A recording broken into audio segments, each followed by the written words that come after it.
तो हम लोग अभी पढ़ रहे थे ग्राफ बिटवीन डेविएशन एंड आई।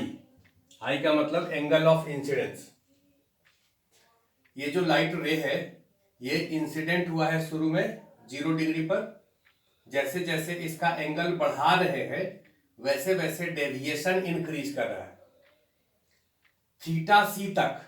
जब तक angle of incidence theta c है तब तक लाइट का रिफ्रैक्शन हो रहा है, क्योंकि लाइट दूसरे मीडियम में जा रहा है। लेकिन थीटा सी के बाद जब एंगल ऑफ इंसिडेंस इंक्रीज होता है तो लाइट जो है उसका रिफ्लेक्शन हो रहा है। तो यहां पर ये जो ग्राफ है इसको दो पार्ट में हम डिवाइड करेंगे। एक पार्ट होगा जब angle of incidence less than theta c होगा। ये पॉइंट सपोज करो थीटा सी मान लेते हैं। एंगल ऑफ इंसिडेंस जब थीटा सी से कम है या थीटा सी के बराबर है, क्योंकि जब थीटा सी के बराबर एंगल ऑफ इंसिडेंस होगा तो उस समय भी रिफ्रैक्शन ही होगा, रिफ्लेक्शन नहीं होगा। ये रेड वाला जो रे दिख रहा है वो रिफ्रैक्ट होकर के ऐसे गया। तो जब तक एंगल ऑफ इंसिडेंस 0 से थीटा सी तक इंक्रीज करता है तब तक डेविएशन कितना होगा। तो भाई कोई लाइट रे ये कंसीडर किए जिसका एंगल ऑफ इंसिडेंस आई था, एंगल ऑफ रिफ्रैक्शन इसका आर है, क्योंकि ये वाला रे को ऐसे दिखाया है और इसको डेविएशन कहेंगे। तो डेविएशन कितना होगा इस डायग्राम से आप बता सकते हैं। This angle is how much, ये एंगल यहां से यहां तक आर माइनस ये एंगल यहां से यहां तक, तो ये एंगल उतना ही होगा जितना कि ये एंगल होगा, क्योंकि इसी वाला रे को हम आगे ऐसे प्रोड्यूस किए हैं। So this is I. R का वैल्यू कितना होगा, तो इस वाले लाइट का रिफ्रैक्शन होकर के यहां आया है। इस पॉइंट पर रिफ्रैक्शन का फॉर्मूला यूज करिए, यहां लिखे हैं this is μ1 sin i equal to μ2 sin r. तो आर का वैल्यू आप यहां से लिख सकते हैं।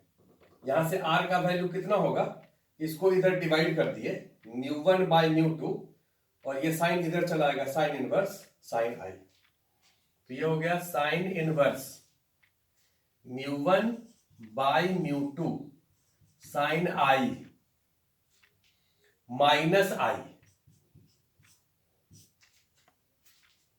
ये इक्वेशन कब वैलिड होगा, जब i less than equal to theta c है। लेकिन जब आई थीटा सी से ज्यादा है जैसे यहां पर, तब लाइट का रिफ्लेक्शन हुआ है और इस केस में डेविएशन कितना होगा, तो ये जो लाइट रे है उसका इनिशियल डायरेक्शन ये है और जब बाहर निकला है तो ऐसे निकला है, तो डेविएशन ये होगा।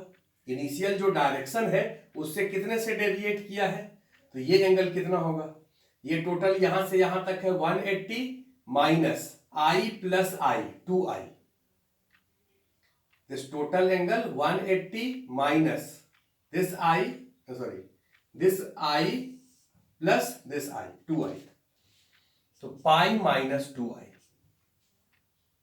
वैसे प्लेन मिरर में आप पहले पढ़ चुके हैं कि प्लेन मिरर में डेविएशन कितना होता है 180 माइनस 2i। तो यहां पर प्लेन मिरर जैसा ही ये काम कर रहा है। ये कब वैलिड होगा, जब आई ग्रेटर देन थीटा सी होगा।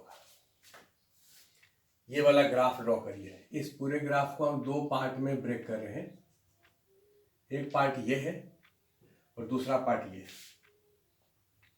ये वाला ग्राफ कैसा होगा, अब जो मैथ के स्टूडेंट है वो तो भाई स्ट्रेट लाइन तो ये है नहीं, जो बायो के स्टूडेंट है उनके लिए ये स्ट्रेट लाइन तो है नहीं, ये कर्व लाइन होगा। ये जो कर्व लाइन है उसका नेचर ऐसा होगा, ये यहां तक। अब अगर यहां पर थीटा सी रख दें तो डेविएशन कितना होगा, ये कोऑर्डिनेट आप निकाल सकते हैं।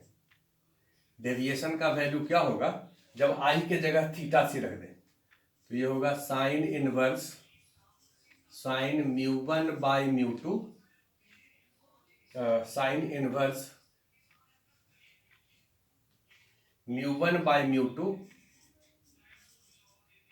साइन थीटा सी, आई के जगह थीटा सी रखे माइनस थीटा सी।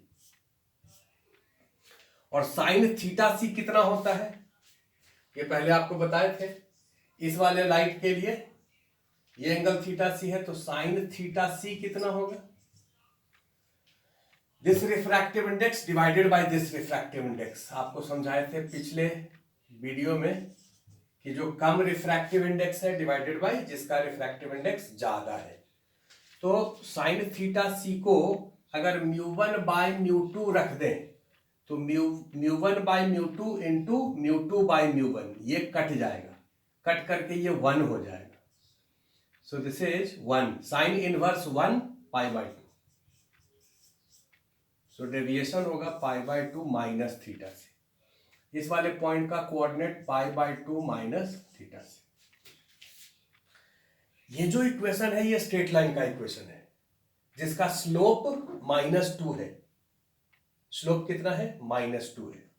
तो इसका ग्राफ कैसे ड्रॉ करेंगे भाई, इसका ग्राफ देखो ऐसा स्ट्रेट लाइन, इसका स्लोप -2, स्लोप का मतलब tan of this angle, positive axis से एंटी क्लॉकवाइज डायरेक्शन में एंगल के tan थीटा को स्लोप करते हैं।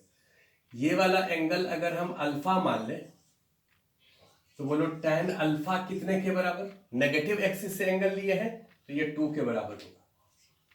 सो दिस एंगल का जो tan है ये 2 हो गया।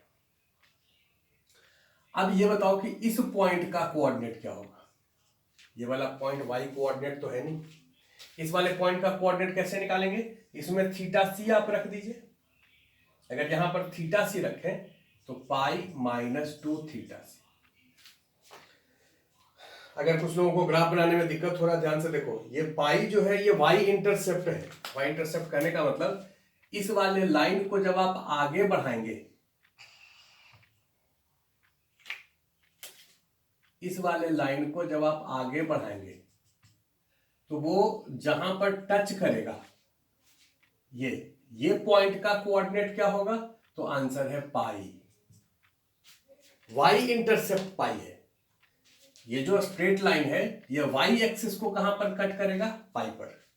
लेकिन इस पॉइंट के सामने का कोऑर्डिनेट क्या होगा, पाई -2 थीटा सी।